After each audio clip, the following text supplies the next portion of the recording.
Welcome to PSLabor Talk. Our focus is to discuss what is happening in the world of unions with a spin. Our objective is to provide our listeners with an overview of the current union landscape, along with our inside knowledge of how unions work, to provide you with a blueprint in staying union-free. It is our opinion that good old-fashioned employee relations, infused with knowledge of the strategies and tactics used by unions to organize workers, is your best bet in maintaining a union-free advantage. Today, we are joined by Ricardo Torres, a former high-ranking union official who is currently the president of Permanent Solutions Labor Consultants in Detroit, Michigan, and our regular guest, Cliff Hammond, a management-side senior labor and employment attorney with Lemuth Law in Detroit, who also previously worked on the union side as an attorney with the SEIU. Today, we are talking about the movement the unions are bringing with the fast food industry. What started out as a small effort has grown into world news. The union has held several protests over the last few years and have progressed.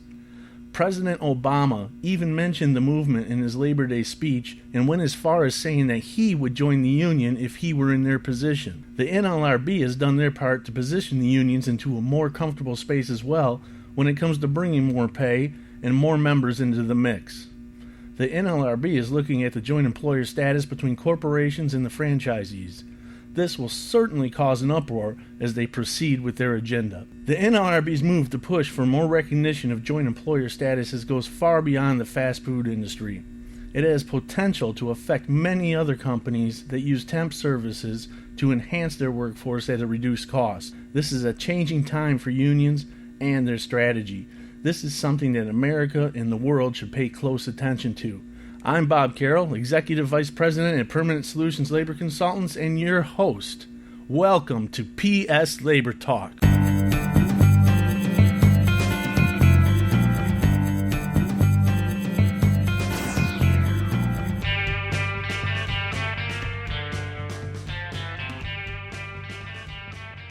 Rick, Cliff, welcome back. Hey, Bob, great to see you. Cliff, it's great to see you again. Thanks, Bob. Great being here. Rick, great seeing you again. Hey, this fast food movement, it started out small, but it's grown on a national stage. Rick, when you were on the union side, you put together a plan like this. Did you ever imagine it could reach the level it's reached today? You know, Bob, I put together with Richard Bensinger, who at the time was the organizing director for the AFL-CIO, and we put together a plan in the George Meany Institute, and we knew it would happen. We were trying to push this plan years ago with the George Meany Institute and actually bring together unions from across the country to implement this. We knew that this could happen because fast food restaurants, they're very vulnerable. And we're seeing what they're doing now is having an effect. It's having a positive effect for the unions, the negative effect for the franchise owners. It's been a long time coming. It was years ago when you started putting this together. What took so long? Well, you know, Bob, at that time, the unions were really pushing health care. And we told them that they should have both plans working at the same time. You know, one of the things, you know, just like health care, it's very vulnerable because it's public facilities. Anybody from the public can walk in and management has no idea who is in there for legitimate reasons or not. And it's the same thing with the fast food industry, Bob. They're vulnerable. There's so much you can do to hurt them in the unions and to hurt their business and the cost of money to force them into recognizing the union. So no, we knew that it would be very effective. And once again, we're seeing some of these things, you know, take place now. And Cliff, you know, Rick just mentioned healthcare, and it's kind of ironic because in this last walkout, the SEIU brought some home health care workers into the mix. The SEIU is actually pushing this fast food agenda. In fact, home health care workers just joined the fast food workers in the last round of protests. They put their livelihoods in danger by doing this, and they're not even involved with fast food. And before it even happened, they were bragging about the fact that they were going to take this to where they get arrested. Isn't that counterintuitive to progressing the efforts on this? Not really when you think about it. I mean, you're talking about two industries that are very similar, two employee groups that are similar. Low-wage earners and high-growth industries. Look at fast food growth. Fast food is growing. You look at every block, every street corner, you're going to look at something there that maybe McDonald's, a Wendy's, a Subway, those employees aren't making a lot of money. Home health care by 2020, you're looking probably at the two highest growth industries in home health care aids and just care aids for elderly. So as America gets older, you got more people taking care of you, but it's not a high wage earning area. So if you're a union and you're looking for growth and you're looking for a $15 an hour wage increase, who's it going to hit the most? Who can you really reach out to? Same people. So if I'm a home health care worker and I'm looking at maybe doubling my wages, hey, I'll put my life on the line because I want a minimum wage increase. So when you go to those groups, unions are already there. Like Rick said, they've already been targeting healthcare. They've got people on the inside. They've got individuals they've been talking to. Some of the programs that they've been trying to get in the home healthcare industry haven't been looking so good since not too long ago. There was a Supreme Court decision saying, at least in Illinois and now a couple other states, that may be falling out as far as mandatory dues. So what do you do to reinvigorate the base? You get them out here to start looking at a minimum wage. All of a sudden now they have an opportunity to get more people. And you have to think about this. You're looking at two industries with the same structure. You got a lot of independent contractors in home health care. You got a lot of independent contractors as far as franchise agreements in the fast food industry. So when you put those two together, what you're trying to do is target that independent contractor and the franchise structure and attack businesses so you can go to the top in the corporate structure, get that money to come down. That's what this is all about, putting pressure on those type of industries. But Cliff, I think that Bob also was talking about the strategy as far as the protesters getting arrested, and would that kind of turn off some of the workers in the fast food industry? And one of the things, Bob, that I think is important to recognize is that what drives organizing campaigns, and it's all about emotions, and it's all about, and it's the same thing when you have strikes. It's all about pulling those workers into an emotional state to where they'll do anything to try to organize. I mean, to truly make it a us against them mentality, you have to have every fiber of their emotions into the campaign. So getting them emotionally involved, getting them to fight, getting them to get arrested, it's building that, psychologically, that is almost like a brainwashing aspect. Getting them to buy into it so much there's no option of being able to get out. They're so deeply involved. And that's part of the plan. That's part of the strategy. When I was a strike director also, this was one of the things months before they ever walked out on strike. It was imperative to have the workers buy into the concept of walking out and denying the employer their workforce. How does a union get into that point? Most of these workers can't afford to pay the fines for the arrests. Bob, I'm telling you, most of the workers can't afford to go out on strike, but thousands and thousands of them do every year. And once again, the breakdown of communication is what causes these type of activities, but it's the emotions that drive it. It gets to the point to where you're so blinded by anger and by frustration, and it's the union's job to be able to get you to that point. But once they have you at that point, you're so driven by the emotions, you're so driven by the anger and the frustration, even if it's created by the unions, and they're experts at doing that. That's what I used to do in my past life. That you don't look at it that way. You're looking at it differently, from a different aspect. You're looking at, I have to fight this fight. This is a good fight. And for me to be able to take care of my family and to make things better for my family, I have to do these things. It's truly someone having their back against the wall. And that's the kind of mentality. So you have to understand, once you understand how the unions strategize and get them to that point, mentally, when they're at that point, they come out and it's all an attack mode. And Rick's 100% correct. He was telling us earlier about how this has been years in the making. I mean, when he was back doing this, he was trying to get people to do it. This isn't something that just showed up last week. Home healthcare workers show up off the block. The storyline comes off the heels of the whole Occupy movement. This is something that's been put into people's heads for years and years and years. You see ads. You're talking about the internet. What they've done is they've taken people who are a low-wage earner and they've said, you know what, you don't have a job. You don't have an opportunity. There's no other jobs out there for you. This is it. If you don't fight, you're going to lose everything. Your family can't eat. You can't eat. It's their fault. They're rich. This is a long-term process to put people in a situation where they think if I get arrested, what do I have to lose? I'm not making anything now. So you have to get those things stirred up, and it's taking millions of dollars. It's taking years, and that's what they're trying to do. Get those people angry, get them upset, get emotions involved, because it's not just about money now. Now it's about a theory, an idea, an absolute belief system from the people that are out there saying, I'll get arrested. I don't care anymore because it's worth it for me for the cause. That's really what people should be thinking about right now is, wow, what are these people going to do to my business, my franchise? Because they are upset. And you say my business, my franchise. What about the franchise owners? How do they protect themselves? Public perception is that these people are walking out on McDonald's or walking out on Burger King, but in reality, they're walking out of a small business owner's place of employment. They don't have the finances. They don't make near the money that they're portrayed to be on the news. What can these guys do to protect themselves? Well, I think it's important to realize that this has been going on for years, and the vast majority of these people that are out in these protests, they're not fast food workers. They are union supporters. They're community activists. They are people doing it, but they're trying to create the mass belief that if you come out with us, don't worry, there's safety in numbers, and they're trying to get that out. So as the number of individuals actually in that business start to walk out, they're not worried about their owners. They're not worried about the business success. They're starting to say, hey, you know what, maybe this is a movement I can grab onto.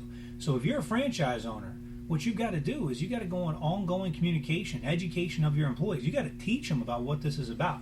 First, you got to understand what the rules of engagement are. If somebody walks into your restaurant, you've got to know, okay, am I allowed to tell them to get out of my restaurant just because they're handing out material about this Fight for 15 or unions? You got to know what the rules are. If they're in front of your building on an easement, they got a permit, and they got 50 people, can you tell them to stop? Are they trespassing? Are they engaging in inappropriate demonstrations? If some employee starts talking about unions, starts talking about minimum wages, and you discipline them. Now, the National Labor Relations Board has got rules and regulations about how you can and when you can. And they're very tough, and they continue to shift as the NLRB is there. So what employers have to do is they have to sit down with their work rules. They have to sit down and have a plan. They have to have an engagement strategy legally in case certain alternatives happen, and they have to have an engagement policy with their employees. So your review of your work rules, review of your books, review of how you communicate, and review of your strategy is necessary now. Even if you haven't been hit yet, you may be hit because we're seeing it in every city. Well, and Cliff, spot on. But I also want to add that it's like any other situation where you have labor issues. It's how the fundamental part of it is how you communicate to your people, how you deal with them, how you talk to them, how fair you are. And I think that is paramount to staying union free. I had we did a meeting, I don't know, 6 months ago, a year ago, and a lot of the franchise owners were at the meeting when this campaign towards going after franchises was kicking off. And I had one franchise owner, I think he had 4 or 5 different restaurants, and he says, well, what do I do? And talking about the legal aspect of it, but what do I do if I'm driving and I see 500 people in my parking lot protesting? And my answer to him was, well, turn around and go home because it's too late to do anything. And once again, it's how you treat your people, how you deal with your people, how you communicate. If unions are like water, they're going to always go to the easiest path. And if you have a strong fundamental relationship, fair relationship with your people, you treat them with respect, then more than likely you're not going to come to your parking lot and see hundreds of people protesting or trying to shut your store down, because they're not going to be able to get to the people inside, because the workers that you have are going to feel more loyal to you. So that's the fundamental issue. And I want to take a step back real quick, is when you're talking about the emotional aspect of it, Cliff, when you're saying when people feel desperate, they come out.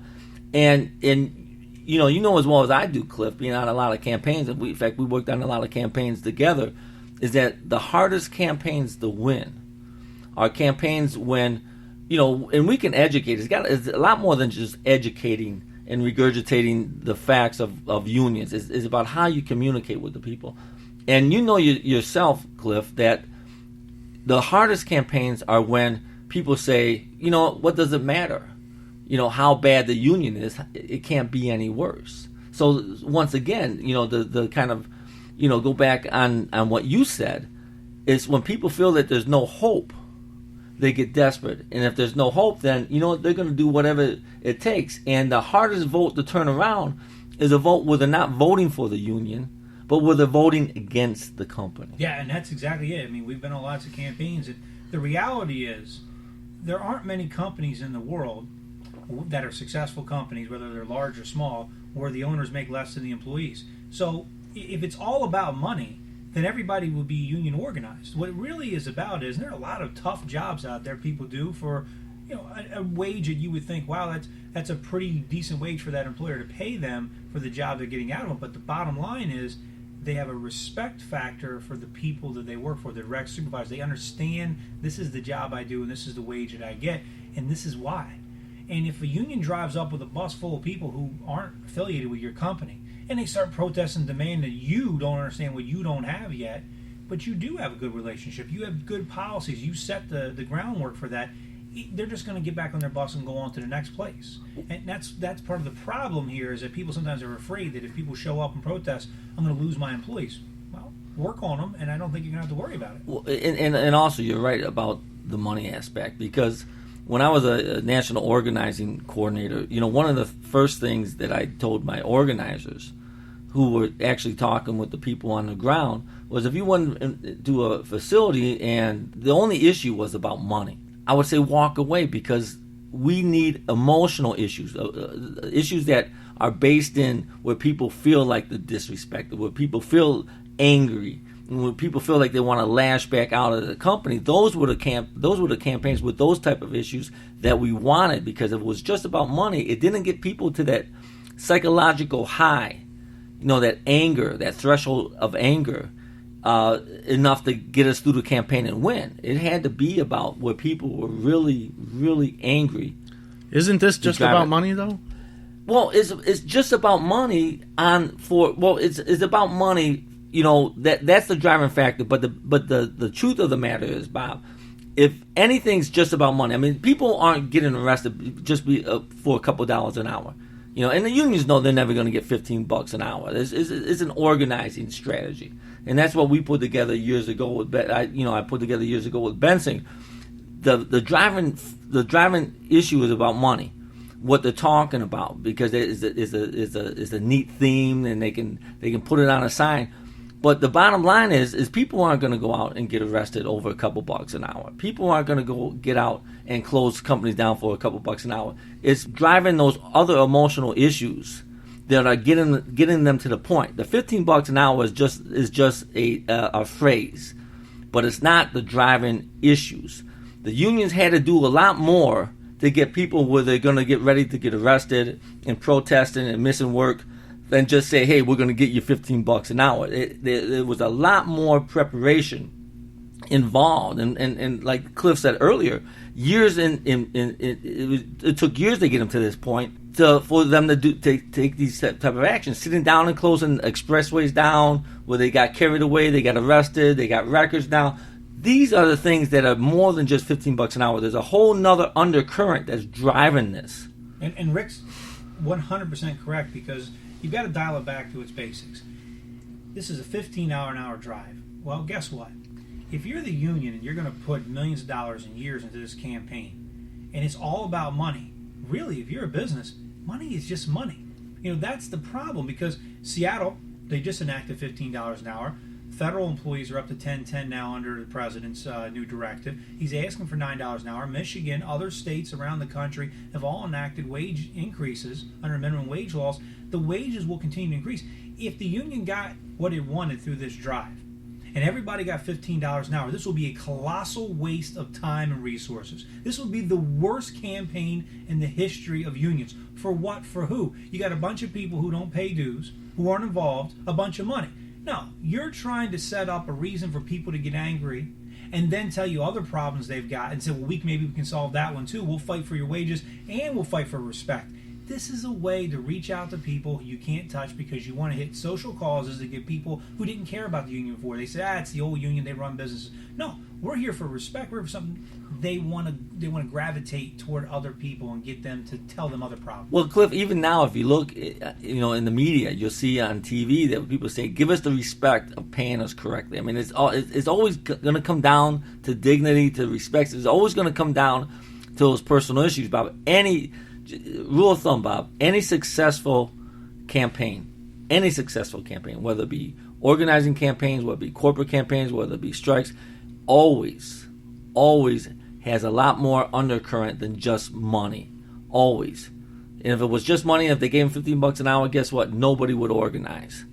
But it's always about the underlying issues that drive the anger, Bob, not the money. Do you think franchise owners can withstand much more of this? Well, this isn't the only problem that franchise owners need to understand. This is a multifaceted campaign. You've got the pressure from the publicity aspect, which is these big high-profile marches that get people thinking about high wages, thinking about unions in these kind of places. There are no organized, fast food franchises right now.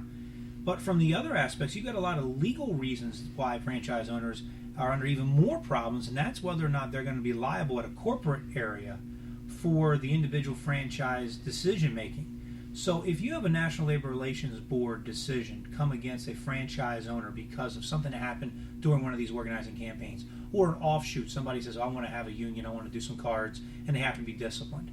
And the corporation all of a sudden has to respond to not just that one franchise owner, but to hundreds of franchise owner complaints across the country. Now all of a sudden you start leveraging differently. So the franchise owner has to be worried about whether they're going to be a proxy.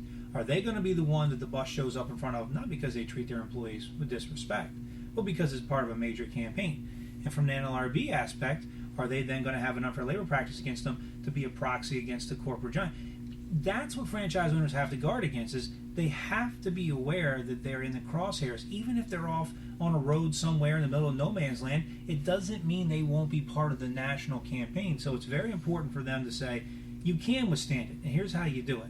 You've got to be able to have good business practices, good communications, respect your employees, understand what the law is. If you do those things, you'll be fine. You just have to be able to withstand it with good contracts and good employee relations. Well, also, Bob, is that's what makes your question hits the nail on the head, and why this type of campaign can be so successful. Is because these franchise owners are vulnerable, because they can't take it. I mean, when we put together the program years ago at the George Meany Institute, our goal was to initially close down franchise owners, franchise stores, like McDonald's or Burger King or whatever. Our object, and what we wanted to accomplish was to close some down, to put everybody in scare mode. And that, once again, once you see, make a train wreck of examples of some of these franchise owners. That way, the other owners would say, listen, maybe it's better if we come to some accommodation with the unions rather than them attacking us or attacking me and putting me down. That's what makes it so successful for the unions, if they can accomplish that. I mean, they're going to have to, create a train wreck so everybody can see that they're closing these people down, and they're going to blame it on the franchise owners because they were bad employers. Well, the SEIU has done their part. The president was on TV not too long ago, and he publicly stated that if he was a fast food worker, he would join a union. The president's National Labor Relations Board is more pro-union than it's been in a long time. In fact, we've talked, Cliff, about joint employer status quite a bit recently. Is joint employer status something the board's still looking at? Yeah, looking at it right now. It's the hot topic coming down. That they seem to believe that's what they intend to continue to go through. I mean, we'll see how the litigation comes, but it is the issue, whether or not, if you're a franchise owner, independent contractor, whatever, this is really what it's about. Does your corporate structure that we've run business in America for the last 70 years, and it's how we've made a lot of the business work in this country so that people can have a good wage as a franchise owner. Is that going to continue to survive, or is now all of a sudden that up for grabs? So we're going to have to take a look at how we structure that. I'd also say, though, if the president, who said he supported the fast food movement and he would vote for the union, if he did and his fast food restaurant or franchise became union, it'd be the first one in the country, because there are none, currently. And so you have to take a look at it with a little bit of a grain of salt, because there are no fast food restaurant unions currently in this country for a reason. Because most people who work at fast food restaurants have consistently understood the franchise structure, which is now under attack by the NLRB, and they've understood that the low margins, you're looking at an average around 3% profit at these places. If you raise wages at the Burger King down the street, but McDonald's down here doesn't get organized, and you're only making 3% profit, and the people who come to eat at your fast food restaurant work at a big box retailer or an office, and they haven't had a raise in a couple years, where are they going to spend their money? Are they going to take that increase so they can help their union folks, even if they're not union, because the vast majority of Americans aren't, down here to the unionized one? Or are they going to say, I'll just take my business elsewhere? I mean, the bottom line is that as a business owner, you've got to raise your wages, and then you've got to raise something. You either got to cut some kind of perk for yourself, cut your salary, cut your profit, but if you're running low, you can't. Or you're going to have to raise the cost of the burger. That's it. Well, and the bottom line is, forget about the $15 an hour. That's not going to happen. And if the unions got in there, what they would do, they would not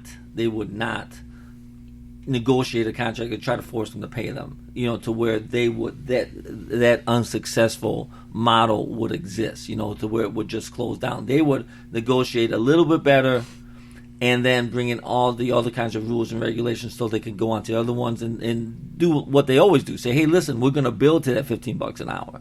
We're going to build it, but in the meantime, you got a contract, you got all the, you got the protection, you got all that nonsense that they always say. Is to get inside. They're not going to sabotage themselves, and this was all part of the plan that we put together. They're not going to sabotage themselves to where they have a failure as a model in this new industry as far as organizing is concerned. They're going to try to get a contract and sell the workers on that. Well, you have more protection now, you have dignities, now you have rights, and make a big deal out of it. And remember, unions.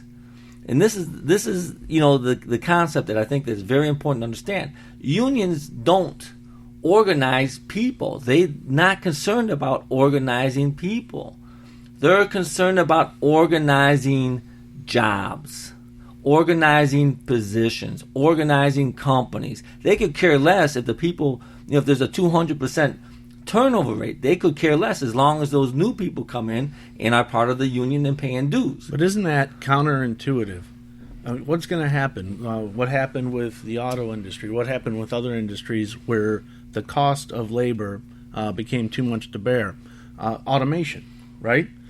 Just recently in San Diego, McDonald's started piloting an automated system. That's been in the works for a long time, Bob. It has nothing to do with this. And the thing about it is once again, they're not going to try to negotiate themselves into a high wage until they get some density, some union density within the industry. Once they get the union density within the industry, that's when they'll start demanding more wages. They're not going to shoot themselves in the foot right from the start. They'll get the union density, and then as an industry, they'll work on trying to raise the wages so they can, and it's going to affect them also. They get better dues. And one of the most important parts of the whole issue we started off with, which is, what about these franchise issues? That's what Rick, I think, is going to. The number one point is you do not want to have piecemeal organization. This franchise, that franchise, this one goes out of business because it's uncompetitive because we got great wages, but unfortunately we can't compete. You want to leverage corporate. You want to leverage a national, right, a regional, an area. So if I can't get every McDonald's in the country, then I'll get everyone in Michigan. If I can't get everyone in Michigan, I want all of them in Northeast Michigan. If I can't get them there, I'll go to Florida. I'll go to New York. But I got to have an area. So what we're trying to do is we're trying to pressure through these issues, if you're a union, you're trying to pressure the area so that you can get enough density so that you don't hurt your own business, but that you can keep the value of what you're giving the employees real. Because that's the problem. If they just send businesses out because they got $15 an hour, then it wouldn't be a good model. Well, you're right. And getting a block and once again, a block of, whether it be, a region, whether it be a county, whether it be getting that and getting a successful model and then taking that and expanding that is you're right on, Cliff. So if you're a franchise owner and you own one franchise, you may not be as appealing. Not that the union wouldn't come after you, because they'll go after a blade of grass if they can organize it. But if you were part of the bigger picture organizing committee, you would say, get the guy who's got 25 franchises in this area. Go after the owner who's got 40 franchises. Go after whoever who can give us the biggest bang for the buck so that we can still stay relevant and have something legitimate to go after. Right, and what they'll probably do is, once again, this is something that 15, 18 years ago, we put together a plan. But what we looked at years ago was to take some of these franchise owners that have one store and closing that one down, and hurting them and hurting their business enough to where they make examples out of them. But Cliff's exactly right. And if you don't think that they already have a target list of people and how they wanted to grow it, right now they're just creating, media. They're creating attention from the media. But believe me, we put together plans where we knew exactly how we were going, just as Cliff said, where we were going to go, what regions, how we were going to make blocks of organizing and then take that and make it successful, and who we were going to make examples of also. I mean, it's been in the works for years. They just dusted the plans off and are starting to implement it. Yeah, and don't be surprised, because one of the things people think is this is all about wages, it's all about $15 an hour. What unions really do not want is they do not want states and the federal government to enact these things. What's going on counterintuitively, as the minimum wage continues to go up, it takes a little bit of that sting out of the campaign. What they really want to do is they want to have something for you to listen to and makes good press.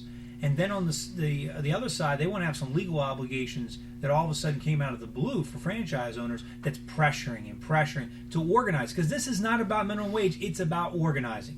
Make no mistake about it. Well, and you're right on, Cliff. In fact, when people will ask me, about unions, if you look at unions back in the 30s, 40s, and 50s, actually, and what you say is spot on, because the unions, when they helped to fight for different laws, that OSHA laws and safety laws and other things, what happened is they became a victim of their own success. And they've just become a big business after that. They don't want to repeat that mistake. And you're absolutely right. They don't want federal law to increase the pay for workers. I mean, even though they say they do and they fight for it, but that will, once again, they become victims of their own success. They love campaigns like this where their people that they're trying to organize are the underdogs or the so-called underdogs. And that's why they're not bringing people out that are 18 years old who work at McDonald's in front of the cameras. They're bringing people out who are 40, 50, 60, 70 years old who say, who are and have families and have kids they got to support in front of the cameras. They don't want to become victims of their own success once again and having the government, increase the minimum wage. And so the fast food franchise owner, let's say you have one or two franchises, what you have to understand is that's the reason why you have to be prepared, is because even if the goal isn't to get you, and even if the goal is not to get the $15 an hour, $13 or whatever hour it is, the goal ultimately is larger, and you may have collateral problems because you may be the subject of an unfair labor practice. And so in order to defend against that, you have to know the rules of engagement, so that even though you're not the target, you still are within the target range, your collateral damage potential. So that's why it's important to make sure that if anything comes up, you react properly, your rules are in place, and you just simply are able to defend yourself and move on and get out of the fray. Yeah, and I think it's worth repeating that the biggest danger to union organizing campaigns is this: a good relationship between management and the workforce. That's the biggest danger to a union organizing campaign. Is the franchise model that we know today in jeopardy? Well, it's not that it's necessarily in jeopardy. It's that there are going to be potentially less advantageous conditions for those who operate under them. So if you are a person who owns a franchise and you thought that you were the one who was responsible for hiring and firing and that was going to be it, whoever you entered into a contract with had nothing to do with your employees, well, that model's under a lot of stress right now. So the cost of doing business, if you're a franchise, might go up if they choose to do it, or your next contract that comes up might be significantly different. There may be less involvement, less of the same protocols for the quality and safety. So the brand itself might take a hit because of some of these things. Because if you're a company and you start having franchise agreements and you see yourself as being potentially at risk of getting hit, you're gonna want to restructure so you don't have as much interconnection, which is what they're really looking for. Here's a uniform, here's what you're gonna do, you're gonna have these kind of prices, you're gonna have this kind of product that's out there. It may actually change the dynamic over time of what the contract's like. So the time will tell whether or not this campaign's able to attack it, but make no mistake about it, liability-wise, there's going to be a question. Some brands are going to say, nah, it's not worth it, I'm just going to continue to do that. Other brands are going to say, I'm going to do this, and this is what I'm going to do to change it. So it all depends on who you're in contract with, but you got to look at your own contract and see how the rules go. Well, I think that if the unions are successful in how they attempt to organize the fast food industry, I think what the biggest danger is going to be to the small guy who owns one or two franchises. I think a lot of people are going to look at what's happening if the unions are successful and say, well, is it worth me putting my 30 years of my life savings into buying a franchise, and I'm vulnerable. So I think that's the danger to that small guy who may not be able to take the risk. Well, bigger picture wise though, what really has to be the goal of everybody who's in business with a franchise type structure or independent contract structure, no matter which one of those two you're in, whether you use independent contractors as a business to do some of your work, even if you're a franchise yourself, or if you're a franchise who has a relationship with a franchisor, you got to remember the independent contractor status of who's an employee, who's not an employee. You have to pay workers' comp, you have to pay for their taxes. That's under fire by other federal regulations going on. This is part and parcel of a consistent tightening of those standards. There's a goal out there by some of the new interpretations and some of the new enforcement mechanisms from the federal government, is that they want to crack down on those loopholes. They want to stop that to the extent they can. They want to make sure you truly are independent. So it's going to hurt the bottom line, because the money you used to save by having an independent contractor may be challenged now. The unions are looking at that too. So what's happening is the National Labor Relations Board is looking at whether or not you truly are independent franchise, or if you're one group. And they're also going to look maybe whether or not, let's just say you had somebody come in and do some electrical work, and they do it on a consistent basis, or they do mechanical work on your building, and they come in and they're just some independent contractor you pay. Are they? If they fire somebody because he wants to have a union, are you liable? I mean, this is more than just, hey, it's what's going on with fast food restaurants. This is about what happens with your vendors. Who are you dealing with? Are those guys acting illegally? Because now all of a sudden, are you going to be on the hook? Because, hey, in the morning, 3 guys came out to work on your business. In the afternoon after lunch, 2 guys were there. And you don't know why. Next thing you know, you got an unfair labor practice saying you need to pay for that guy because he got fired because he had union sympathy. It's a big deal. The thing about it is that the technicals of this whole legal discussion and where this could lead to are just enormous. It can go on and on and on. So there's a lot more than that is at stake than just whether you're going to have to pay more for a Big Mac or not. And this joint employer status that we were talking about, this could affect a lot more than fast food, right? Sure. It can affect all types of industries, Bob. Yeah, not only the fast food industry, but we're talking about anybody. You have an HVAC company. You run your own personal company out of your home. If you're using independent contractors to help you out in any way, shape, or form, the question is going to be, how closely related are you? What about temp services? Temp services are our next step. I I mean, a lot of industries use temp service, temp employees that come in. Right now, that's been under attack for years, but it's really under attack now. Yeah, we're seeing that. We're seeing that happen more and more with the temp companies. I mean, for years, companies used temp companies because it was like a buffer. Now that buffer is being disintegrated. Now they're looking, and especially with this board, they're looking at everything. And if there's, they're looking at things 15 years ago that they wouldn't waste any time on.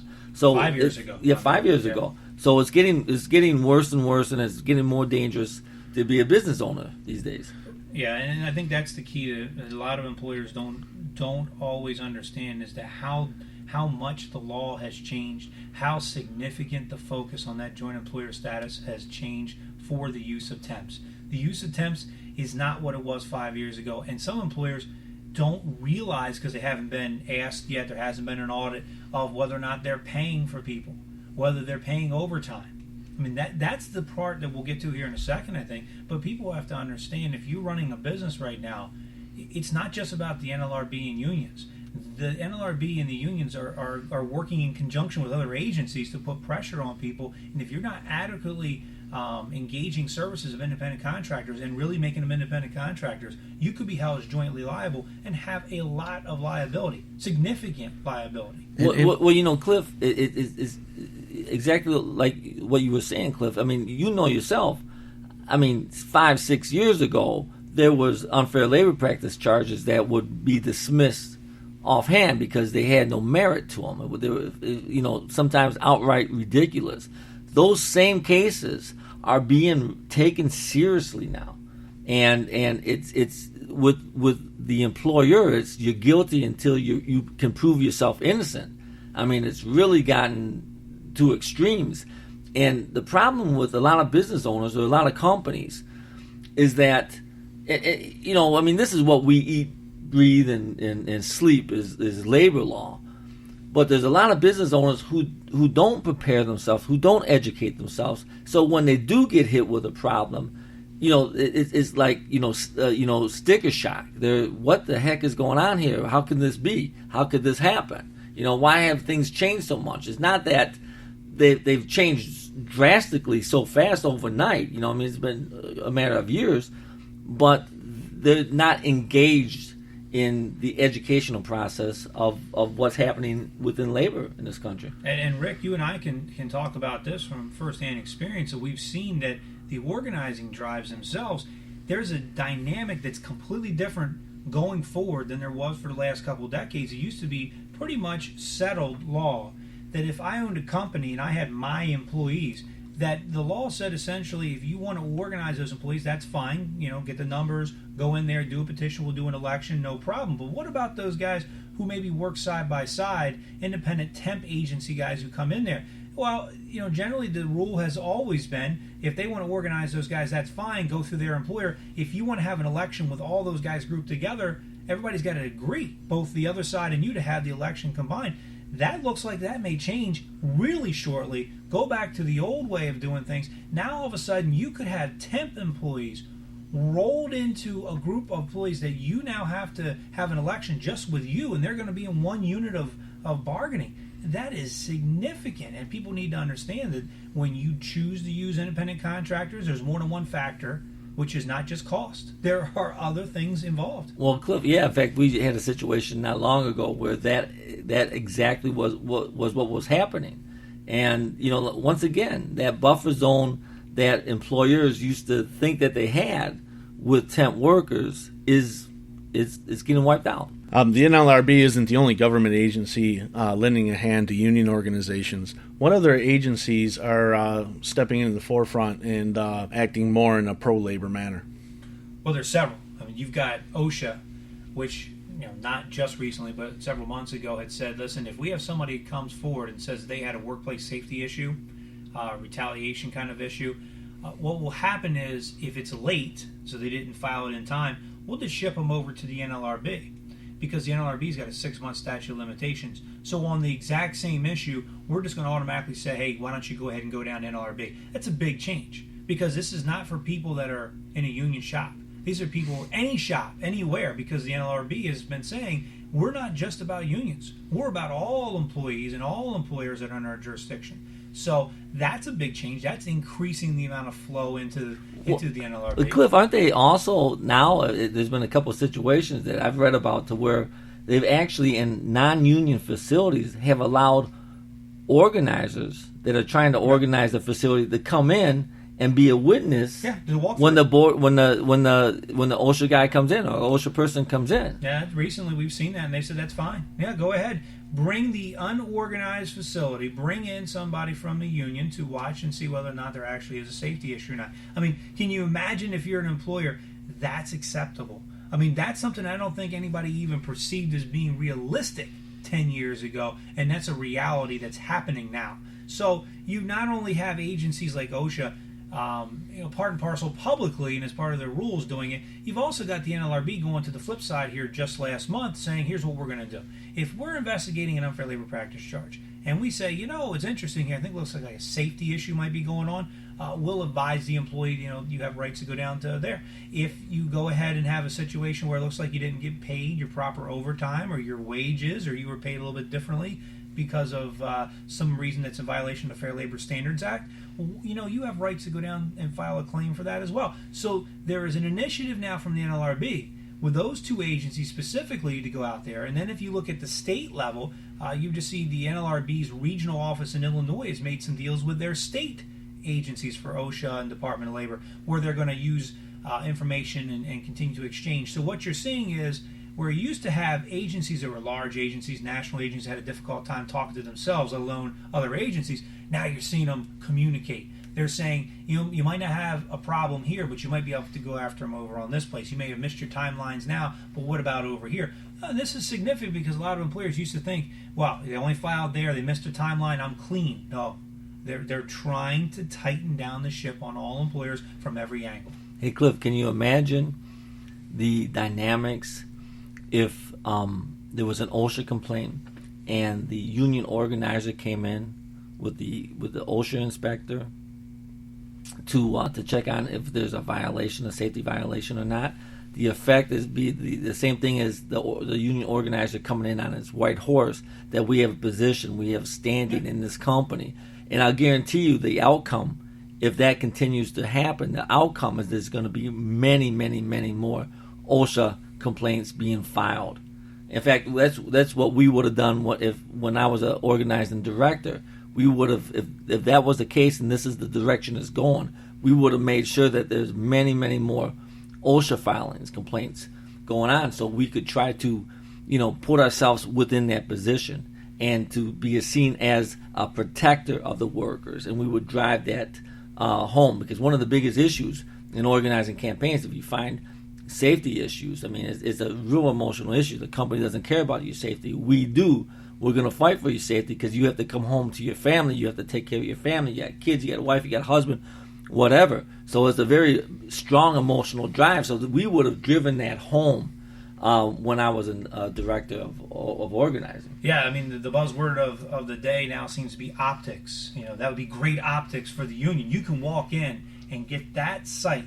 Look at me. I got the federal official. I'm looking after you. I'm looking for you. Come on, see me after work because I'm in the building. And they would have made a big show of it, man. Yeah.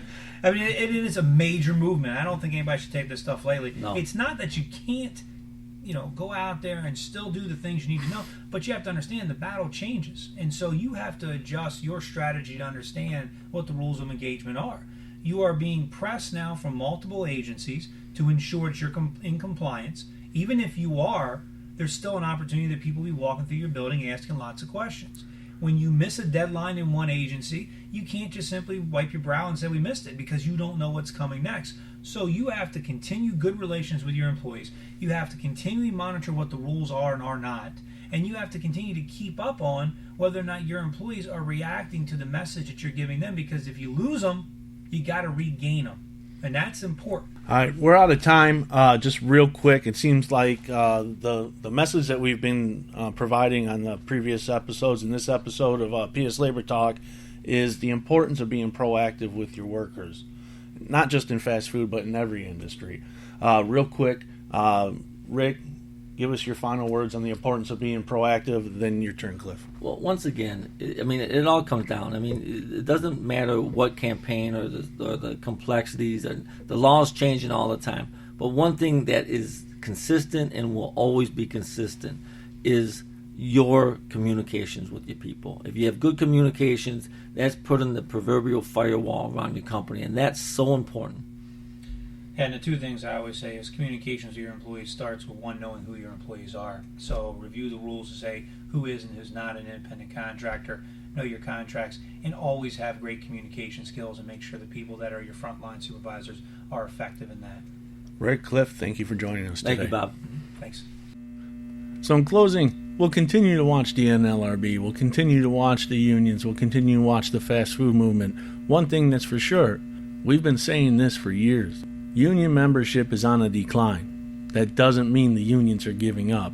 They are going to fight tooth and nail, day in and day out, to rebuild their membership. And now that they have a board and they have a government that's working in their favor, expect more campaigns. An employer who is not practicing positive employee relations, who is not doing all the right things, is making themselves a target for unionization. The best thing to do is to practice positive employee relations and build that firewall between your company and the unions. We'll see you next time on PS Labor Talk.